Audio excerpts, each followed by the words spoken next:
Good morning, Fine Arts Theater. Our question for the week is, why Shakespeare? We're about to study Romeo and Juliet, and I'm going to ask you to watch a video later this week that I think asks an important question. Why Shakespeare? If you ask the average student, they read Romeo and Juliet and they hated it. The arcane language, they're really mad at Juliet.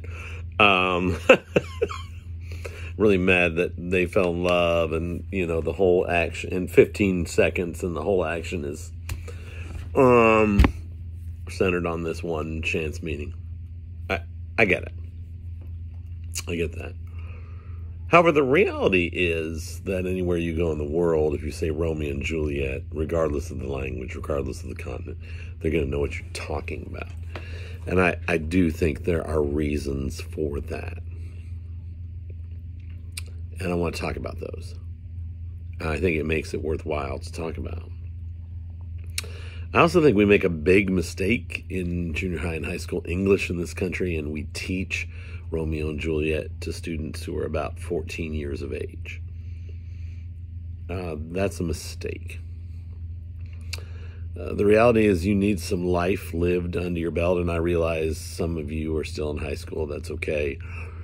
I really think this is a helpful play to contemplate after you have had the opportunity to live some of your life.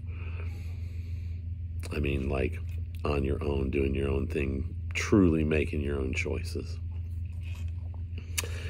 I have a friend in Texas named Donna who in 1963 got divorced.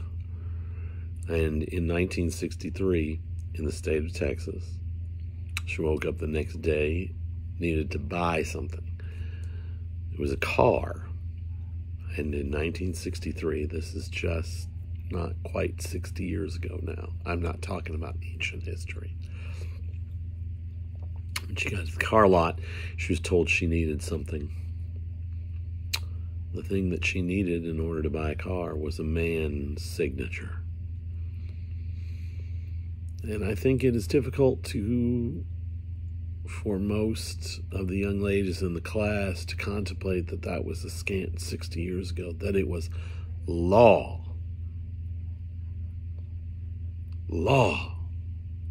that was needed.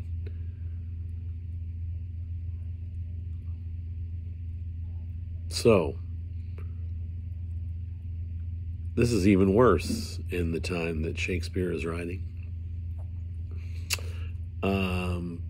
Women are property. A significant scene in the beginning where Juliet's parents come in and talk to her about marrying the Count. And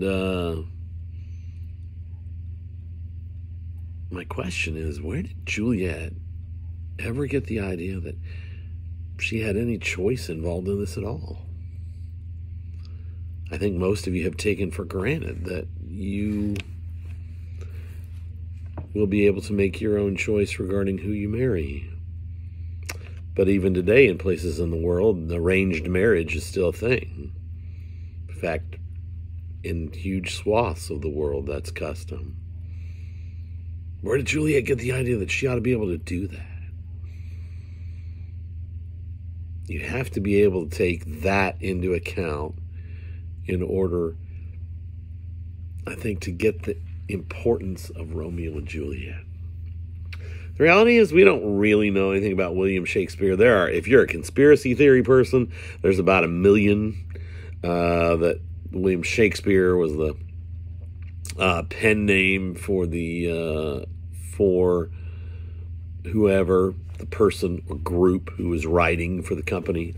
I don't know. I think Shakespeare was a real person, but it's hard to know for sure. Very little historically is known about him other than the name. And as much as we hate on him, there are these stories, most of which he didn't come up with, including this one. This was written 150 years before he wrote Romeo and Juliet by an Italian man, which is why Romeo and Juliet's set in Verona, because he got the core of the story from an Italian author. Why Shakespeare, and who was Shakespeare? We're going to be with Shakespeare for 3 or 4 weeks. There will be an exam at the end of this section on Shakespeare. And a lot of it will deal with vocabulary, which we'll talk about more as the weeks go on. But one of Shakespeare's significant contributions to the world is adding vocabulary to the vernacular, the common language of the people. And specifically, a lot of what he did was he brought phrases that we're still using today. So we'll be talking about that in the coming weeks. For right now, I need you to read a couple of snippets. I know it's a tough go. I get that. But I think it matters. And we're going to talk next week about Juliet and maybe why Juliet matters. And I'm going to show you a video this week about why Shakespeare. Why? Why do we keep studying this guy even though the language is so arcane for us at this point? All right, enjoy this intro to Shakespeare week, and I will see you next week.